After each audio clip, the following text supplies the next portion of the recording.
The Media Center for Art Education and Technology, a service of the Monterey County Office of Education, along with the Herald Live, presents Prep Nation. Now to your hosts, Dave Kellogg and John Devine. Welcome to Prep Nation. I'm Dave Kellogg alongside John Devine. Well, it's week 3 of prep football season, and most teams have 2 games in, but a certain team still has to premiere here on the Monterey Peninsula. Yeah, Monterey's getting their feet wet finally on Friday, and again, it's probably an old story now, but they were awarded a forfeit win last week when Gridley decided they didn't want to play for various reasons. The reports are that their field wasn't ready, but they played the week before. Strange stuff. In any case, Monterey hasn't played a game yet, but they are 1-0. And we talked to Tom Newton earlier this week, and he expressed some concern that he's got a young team as yet to face another opponent. And he starts off the season with Pacific Grove, which has been on a bit of a roll. They're 2-0 so far this year. Pacific Grove's looked really good this year. And again, Chris Morgan has improved this program each year he's been there. They've improved in the win column every year. They made the playoffs last year. They're off to a 2-0 start, as you mentioned. And what's impressive about the Breakers right now is their defense. They've given up just 9 points in 2 games. They held Monte Vista to a field goal last week, and Monte Vista has been a kind of a scoring juggernaut over the last 2 years. Have they faced any team with the speed that Monterey has? Well, no. Okay. And that'll be a test for them as well. But if you talk to Newton, he says, we know we have speed, but you can't simulate that in a football game as what you're doing in practice. So a lot of it's up in the air for him as well. So you were telling me earlier that he still feels like he doesn't know quite what he has because he hasn't had a game yet. No, and he did have a scrimmage against Berleman 2 weeks ago, Right. and he liked some things they did on defense. But the quarterback who will start for them on Friday didn't play in that scrimmage. He was on a unofficial visit to UCLA for baseball. And that quarterback would be Carter Aldretti. Which is a familiar name for... Yeah, he's got pretty good genes in terms of his dad and his uncle and whatnot. But all that being said, Monterey's a mystery right now because we don't know how good they are. We don't know what they can do. We know they're a young team in the backfield, but they do have some experience on the offensive line, and if they open some holes, we'll see some speed.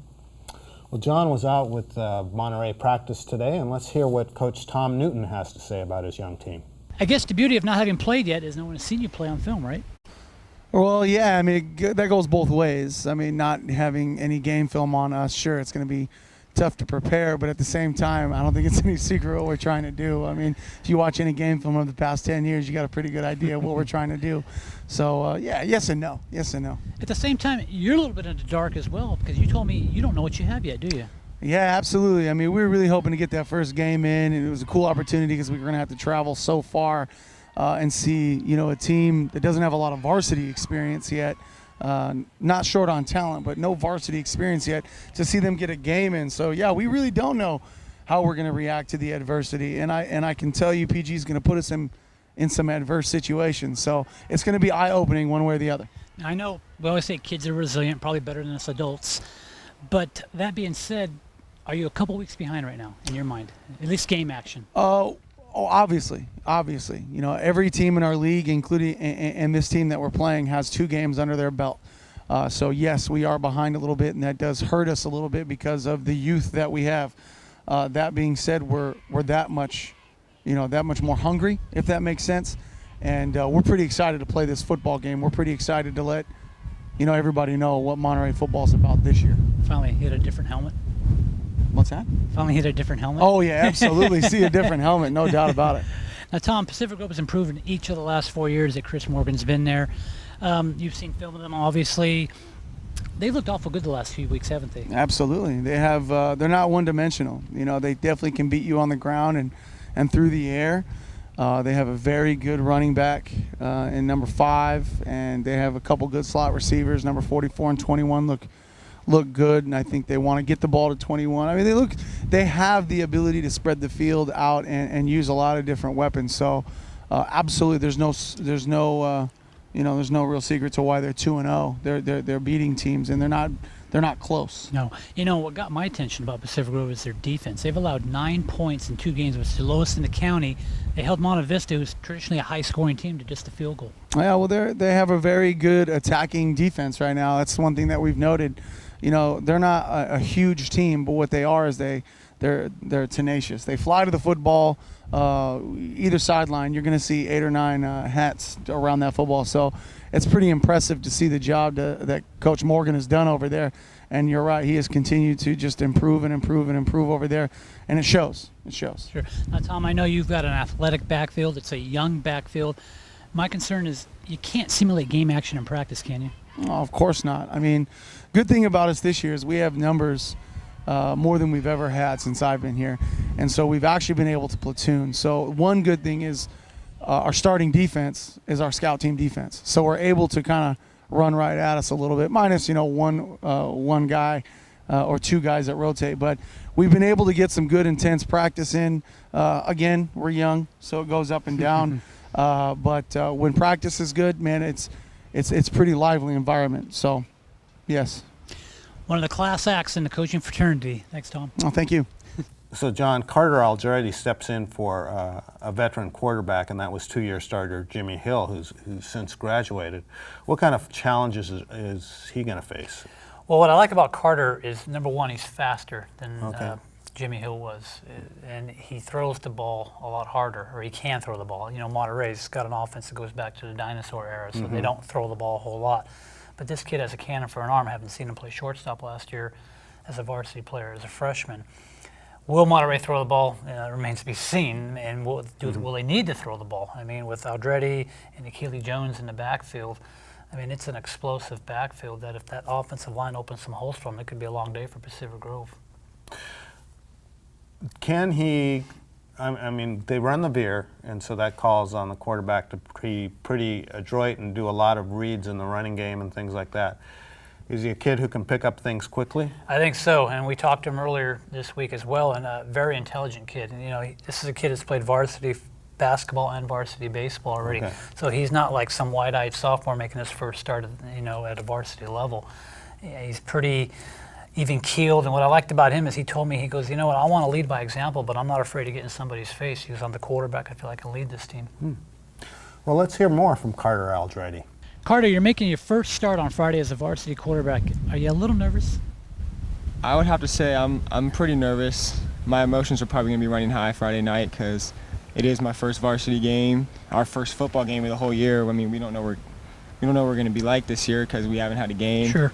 First week bye, second week we got canceled. So I mean, we never know what could happen Friday night, but I'm sure emotions will be flying high for me. Now, you started as a freshman on the basketball and baseball team. Does that help you a little bit going into this game, some of that varsity experience from other sports? Yeah, definitely, because I've seen what it's like the speed of every game is like for varsity level is different than JV, even for football. I mean, last year on JV it was nothing like it is even at practice now. So just being with older guys and like bigger bodies, everything's just faster and like speed up the pace.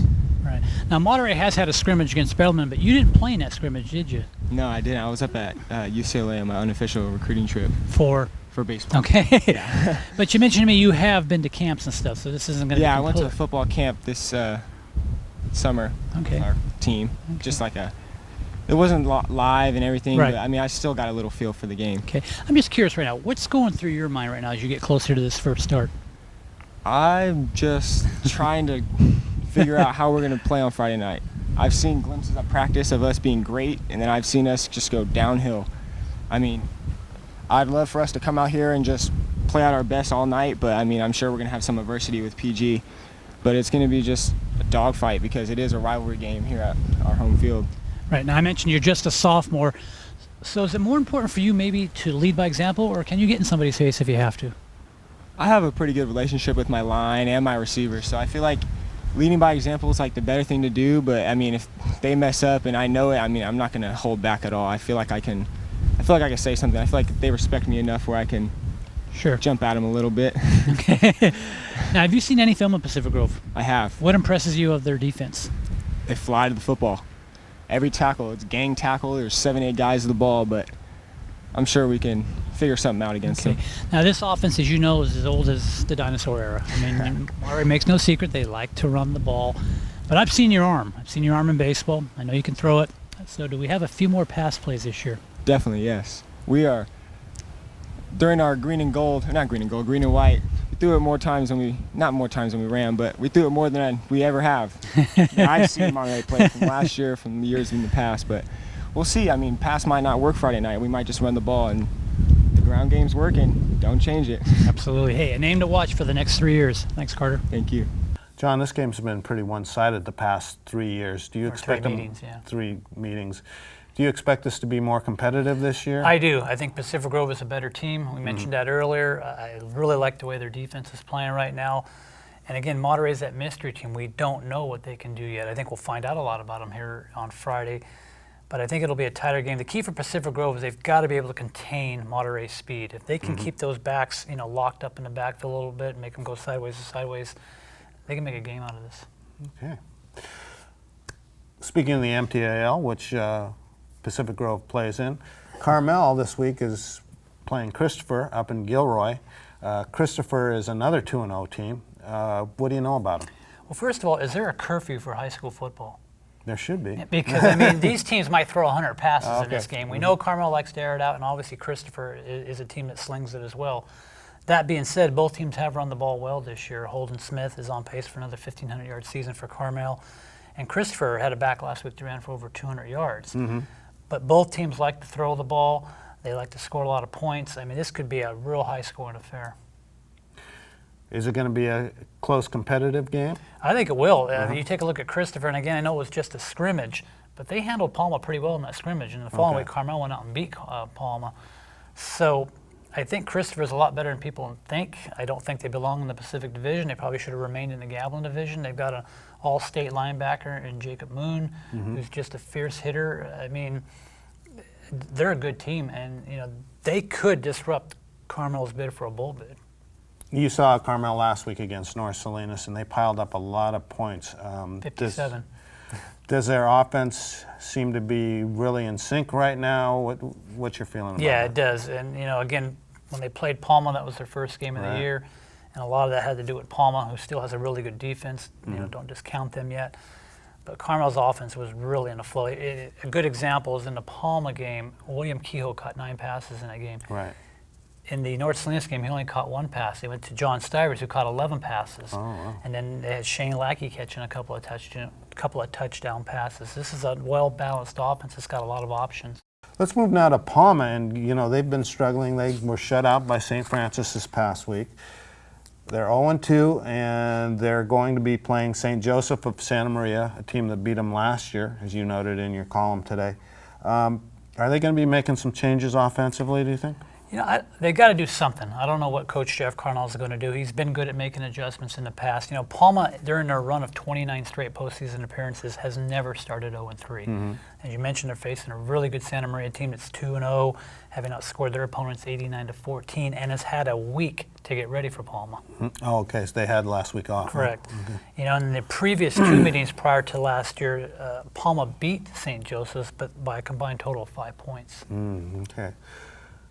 So theoretically, they could fall. Palma could. Worst case scenario, Palma falls to 0-3, and then they got Palo Alto coming in, which looked pretty darn good in there, beating Hollister this past week. Some people believe Palo Alto is the best team in the CCS right now. Is that right? Yeah. Wow. That's pretty daunting task ahead for Palma, and then they get into league season and open up with Monterey, I believe. Yeah, no, there's no cream puffs in the Gavilan Division anyway, and it would not surprise me if Palma starts the year 0-4. I mean, they've taken on a very brutal non-league schedule, and Carnazzo knew that when he did this. So maybe what he didn't know is what kind of depth he was going to have, and they don't have as much depth as they had in the past. That being said, I still see Palma being a contender in the Gavilan Division this year. And a possible playoff team? Hey, if they go 4-2 in the Gavilan Division, they'll make the playoffs, and they'll be back in the Division IV playoffs, where probably nobody wants to see them, but Right. that possibility exists. And Carmel could wind up seeing them again. They could, but as both coaches will tell you, listen, we're 2 weeks into the season. Yeah. It's 9 weeks down the road. So. But it's our job to speculate. Interesting matchup this week, too. It'll be Salinas taking on Sacred Heart Prep, and Sacred Heart Prep's a team from the San Francisco Peninsula that we've seen a lot of playing our Division IV schools like Carmel. And they're on a roll right now. They're the defending CCS Division IV champions. Okay. They've won 10 in a row dating back to last year, and they've outscored their first 2 opponents 96-0 this year. Wow. So I mean, they're a very good football team, and it'll be probably one of the best teams Salinas is going to face this year. I mean, they have Terra Nova next week, which is another good team. But I still like the way the Cowboys have gotten off to their start this year. They're 2-0. They've played well. They held the Saratoga quarterback in check last week, and he's a real talented athlete. And they've played well defensively, and that was something they didn't do toward the end of last year. And Elijah Kirkland's running the ball well right now. Jordan Torres is running the ball, and Zachary McDermott has thrown 2 touchdown passes. Head coach Steve Goodbuddy talked about using the pistol a little bit this year, and I think they've had some success throwing the ball. Could you see Salinas in the next couple of weeks sneaking up into the top spot in our poll? Well, they are number 1 right now, Dave. I thought San Benito was going to hold that spot after last week, but that's okay. Let's talk for a minute about Seaside. They have to travel. They got to go up to Santa Clara to play Wilcox this Very week. good Wilcox team. And they're coming off a tough loss to Aptos, in which they didn't look very good in the second half. Well, they didn't make the proper adjustments in the second half. And, one thing Aptos has done well, and I talked to Newton about this earlier this week as well, and he said, that's what Aptos did to us last year in the playoffs. They made great second half adjustments, and we didn't. And that's what Aptos did against Seaside last Friday. My concern for Seaside right now is the quarterback quandary. I mean, their starter, they want to use 2 quarterbacks apparently, and they've got 2 very good quarterbacks. But when you got a starter that's 8 for 8 and 2 touchdowns, I don't know if you take him out of the game. Right, Chris Evans. And they did that, and the other one struggled a little bit. And in his defense, Coach Al Avila talked about the 10 drop passes that just were drive killers. But I don't know if you can use 2 quarterbacks and be successful. I mean, I don't know if the chemistry can exist with 2 different players. I mean, everybody throws the ball a little bit differently. Well, and it's a heck of a game to try to get back on track. No, and Seaside's defense is probably the bigger issue coming in this week. Wilcox has got a running back that rushed for over 1,700 yards and 28 touchdowns last year, and he's back. And that's going to be something they're going to have to deal with. It could be a long night for them on defense. A team I forgot to mention who also hasn't played yet. Stevenson. They open up against Harbor up in Santa Cruz. Battle of the Pirates. And apparently there was some talk that Stevenson and Monterey were going to play last week, but I guess it couldn't make it happen.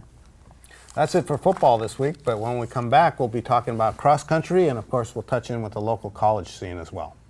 The Monterey County Herald, news at your fingertips 24/7. With the Herald newspaper, website, and mobile apps, you get local, national, and international news, photos, and video. Local news written by local journalists from the largest news outlet in Monterey County. Breaking news online or directly on your mobile device, including up-to-the-minute weather. The Monterey County Herald is more than talking heads and sound bites. It's award-winning journalism at your fingertips 24/7. Okay, let's take a look at some of the other things happening in sports besides football. Cross country, John is going out this week to cover the Monterey Bay League Center meet. You've probably already read about it, but he's looking forward to seeing his first cross country meet of the season, correct? If you say so. But we had a great performance by a King City runner. Yeah, last week Edgar Bonilla won the Chieftain Spirit Invitational, and what impressed me about that is his time. He ran 15:45, which is the fastest time ever by a King City athlete on the Toro Park course. And this is a kid that showed some flashes last year, led King City to an MTL title, but he's even better this year. And to run a time that fast this early in the season is really impressive. What's the big meet coming up next? Well, we've got the Salinas City meet coming up next Wednesday, and that's a meet that obviously brings all the Salinas schools together, and more of a pride thing, but it's also another opportunity for these kids to get on the Toro Park course, which is where the league championships are held. And a lot of these schools only get on it 2 or 3 times, but the more times you can get on it, the more you can learn it and understand about the Camelback Hills in the background. That can be awful brutal if you've never run them before. CCS, is that going to be down here this year, or is it up at Crystal Springs? I think it's in Crystal Springs this year. It was here last year, I believe. Right, they alternate every year. But the league meets are here. And the beauty of what I'm going to see on Wednesday is I'm going to see both leagues, the Pacific and the Gatlin Division, and I want to see how good Seaside is. Remember, this is a program that won the Division III CCS championship last year and was 9th in the state, and 3 of their runners that I'm aware of are back. All right, powerful stuff. Hey, let's look at volleyball now, and you tell me that Alvarez had a big week. They did. They beat Seaside. And some people will say, well, what is that? Well, for them, it's probably the biggest win in the history of the program. This is a program that has just never gotten off the ground in volleyball in the 15, 16 years that Alvarez has been in existence. And, it's just a group of kids right now that are learning the sport kind of on the fly. But they've had the same coach now for 2 years. And I think they've bought into his beliefs. And, they beat a good Seaside team. I know the Seaside is struggling a little bit right now, but they've got one of the more powerful hitters in the county. And she got her numbers against Alvarez, but they were still able to bounce back and win that match in 5 games. Okay. Salinas has been playing real well too, despite not having their star player. Yeah, right? Maddie Mannon, who has returned to practice, still isn't ready. Probably won't be cleared to play until early October.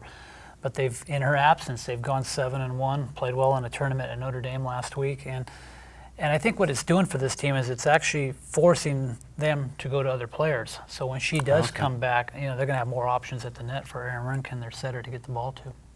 So that's going to help them in the long run. I think so. Yeah. I mean, before I think everybody was going to rely on Maddie, and now Yeah. she's got other options to get the ball to. So if opponents want to double up on Maddie, there's going to be somebody open in the middle. Let's touch on girls water polo and the fact that Monterey continues to be pretty impressive. Unbeaten to this point. Shannon Cry and Colleen Mayo, 2 girls that combined for over 170 goals last year, are on pace for over 200 goals this year. Wow. Okay. Next, we'll turn to Tommy Wright and we'll touch in on local college and JC sports.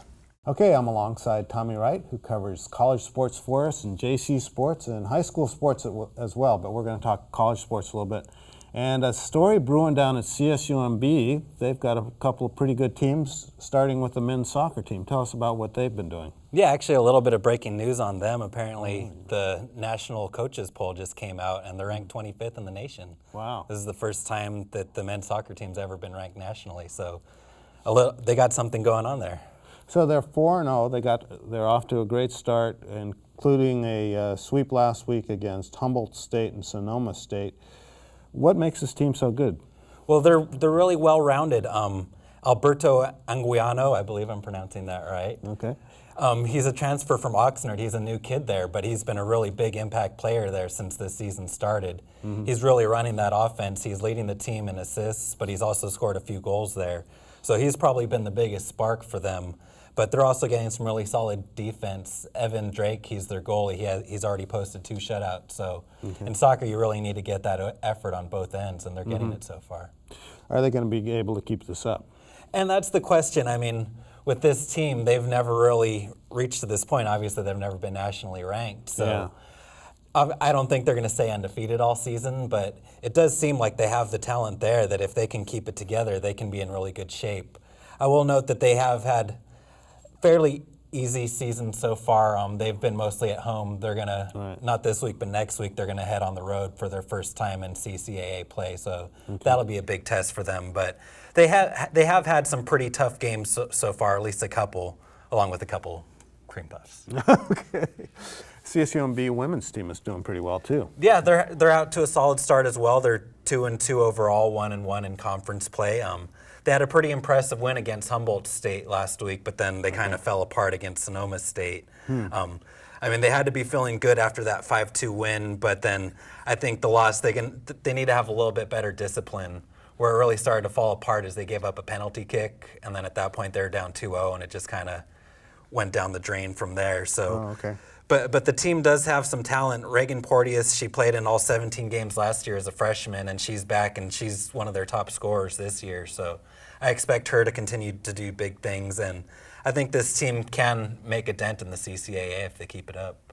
So now they're both the men's and the women's team are at home this weekend, right? With a Yeah, Friday, that's right. It's a Friday-Sunday thing? Yeah, they'll be facing Dominguez Hills on Friday, and then Cal State LA on Sunday. And then after that, it's on the road. Yeah, and then they head on the road next week. CSUMB volleyball's off to a solid start as well, aren't they? Yeah, they're looking really impressive so far. They're 6-2 in their non-league schedules. They head into CCAA play this weekend. So Tommy, do you think their record so far reflects how they're going to do this season? I don't think it's necessarily too far off. I mean, this is a team that was picked to finish 10th in the conference, so obviously the coaches didn't have too high views of this team heading Yeah. into the year. But I think there's a lot of talent there. There was a question mark for me when I was reading about the team over the weekend. Julia Ashen wasn't in a couple of the games. Oh, really? So, What's up with that? yeah, I emailed them over there, and apparently there's nothing wrong with her. She's perfectly fine. Although she was in street clothes for a couple games, it was simply just resting her and trying to get a few more bodies in there into Okay. the games over the weekend. They will be tightening up the rotation as they head into league play, so I think this was just something where Jody Gary wanted to get a few more of the players out there just in case, because you never know if you do have an injury later in the season. You want to make sure that you know what you're getting out of some of those players. But Julia Ashen's obviously been dominant ever since she made it to the Otters. But we did see a little bit of something else from another one of their hitters, Jessica Malcolm. She kind of stepped right in there and took over where Ashen left off. So that's a really good sign to show that they can score from more than just one player. I do think that what ended up hurting them last year was the unforced errors. We talked about that a little last week. And Right. the team does seem to have improved on that this year.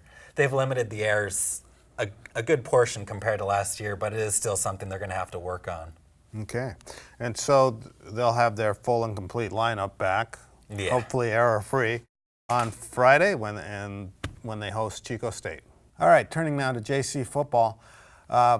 This past weekend, Hartnell went up to Modesto and got a bucket full of points poured on them. But they did have some good bright spots on offense, right? Yeah, 61-28 was the score, so obviously that's tough. I did think it was going to be difficult for this Hartnell team to go in there to Modesto, but I was thinking that they might be able to be a little more competitive. Turnovers hurt them early. But yeah, there were a few bright spots. DeAndre Mann continued to get his yards. He ran for 124 yards on only 15 carries. Wow, okay. And then Michael Turner came in relief at quarterback to back up Kurt Ciraldi, and he threw for 3 touchdowns. Apparently, from what I was reading, he looked pretty impressive. So we'll wait and see if there's a quarterback controversy brewing there at Hartnell. It seems like Turner is starting to learn this offense more and more, and he definitely is a great athlete, as we've seen. MPC had the week off. This week they're playing Foothill in a special reunion game of sorts where they're going to be honoring the 1978 team, Coast Yeah. Conference team. Yeah, that's right. It's the 1978 Coast Conference and Northern California champions. Oh, okay. And so that would be a good reason for this team to try and show up 0-1. I would expect them to put out a better effort. They struggled in their first game against American River, but that's a really solid team. Foothill is ranked number 16th, so this isn't going to be just some easy game for them. okay. It should be difficult. The Lobos are no longer ranked. Hartnell's down to 20th in the NorCal rankings, so the Lobos are going to have to prove themselves to get back in there into those rankings. The one thing I'm curious to see is if they still kind of have a quarterback controversy brewing. In their first game, both Andrew Ludenbach and James Lovato got a good amount of time. So I'm curious to see if Ludenbach's going to get another start or if Lovato earned himself a start early on the season. And ultimately, to me, that's kind of what these games are about for MPC, is they're trying to figure out who they're going to go with when they get to their Coast Conference schedule. Okay. So it seems like there are still a good few position battles there for the Lobos. All righty. And that game is Saturday night at MPC. Yeah. All right, that does it for this week's edition of Prep Nation. We'll be back again next week. See you then.